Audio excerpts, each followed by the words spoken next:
प्रिय विद्यार्थियों, नमो नमः। आज हम लोग उत्तर प्रदेश शिक्षक पात्रता परीक्षा यूपीटीईटी के जून 2013 के अपर प्राइमरी लेवल के प्रश्नों को देखेंगे। पार्ट 1 में हम लोग 1 से लेकर के 15 तक के प्रश्नों को देखे हैं। आज 16 से लेकर के 30 तक के प्रश्नों को देखेंगे। अगले प्रश्न पे चलते हैं। 16वां प्रश्न है, महान व्याकरणाचार्य पाणिनि ने संस्कृत की वर्णमाला को कितने भागों में बांटा है? 10 खंडों में, 12 खंडों में, 14 खंडों में या 16 खंडों में? तो कितने खंडों में बांटा है? 14 खंडों में। इसका ऑप्शन सी सही हो जाएगा, है ना। अयुड़ रिलिक एवं औच हयव रट लड़यम गढ़ नम झबैया घट दस जब गढ़ दस खप चट तब कपय सक्षर और हल, है ना। अगले प्रश्न पर चलते हैं। 17वां प्रश्न है, वाक्यम रसात्मकम काव्यम किसका कथन है?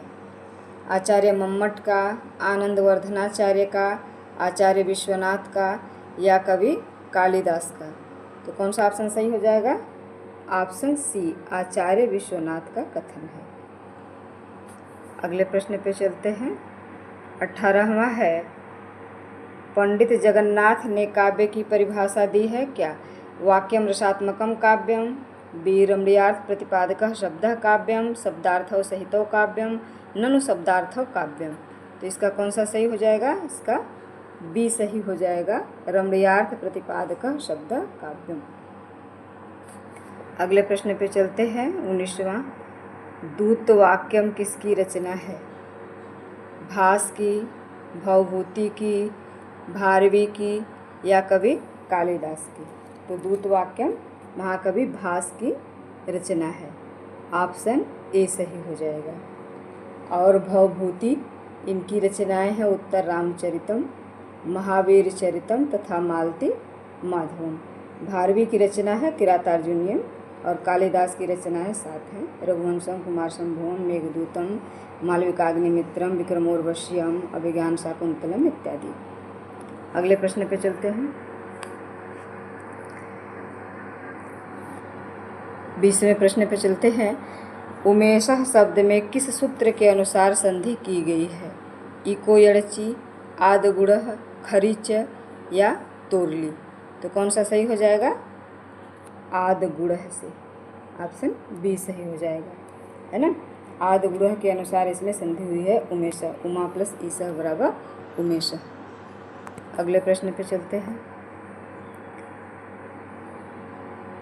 पंचविंशति शब्द का हिंदी अर्थ होता है 15, 25, 35 या 50। तो कौन सा सही हो जाएगा हमारा? ऑप्शन बी, पंचविंशति, है ना। पंच प्लस 20 आपका क्या हो जाएगा? 25। पंचविंशति अर्थात 25, पंचदश यानी 15। अगले प्रश्न पे चलते हैं। क्वेश्चन 22 है, भोक्तुम में प्रयुक्त प्रकृति एवं प्रत्यय है। भुजधन तुमुन, भुकधन तुमुन, भोजधन तुमुन या भुज प्लस कत्वा? तो कौन सा सही हो जाएगा? भुज प्लस तुमुन। ऑप्शन ए सही हो जाएगा, बराबर भोक्तुम। अगले प्रश्न पे चलते हैं। 23वां है, हितोपदेशः में संधि है। तो कौन सी संधि है? दीर्घ संधि है, गुण संधि है, वृद्धि संधि है या यण संधि है? तो हित प्लस उपदेश क्या हो जाएगा? हितोपदेश। ऑप्शन बी सही हो जाएगा, इसमें गुण संधि है ना। दीर्घ संधि का सूत्र है अकः सवर्णे दीर्घ, वृद्धि का वृद्धिरादेश और यण संधि का इको युड़चि।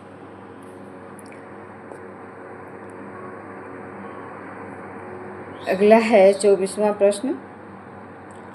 भवभूति का संबंध है मालविकाग्निमित्रम से, रघुवंशम से, अष्टाध्यायी से या उत्तर रामचरितम से? तो भवभूति का संबंध किससे है? ऑप्शन डी सही हो जाएगा, उत्तर रामचरितम से।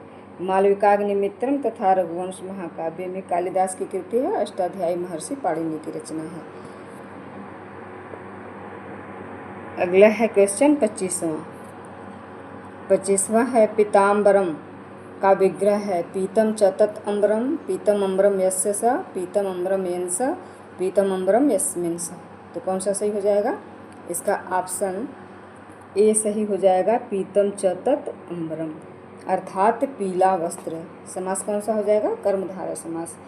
पीतम च तत् अम्बरम ये आपका कर्मधारय हो जाएगा, लेकिन पीतम अम्बरम यस्य स कौन सा समास हो जाएगा? बहुव्रीहि समास।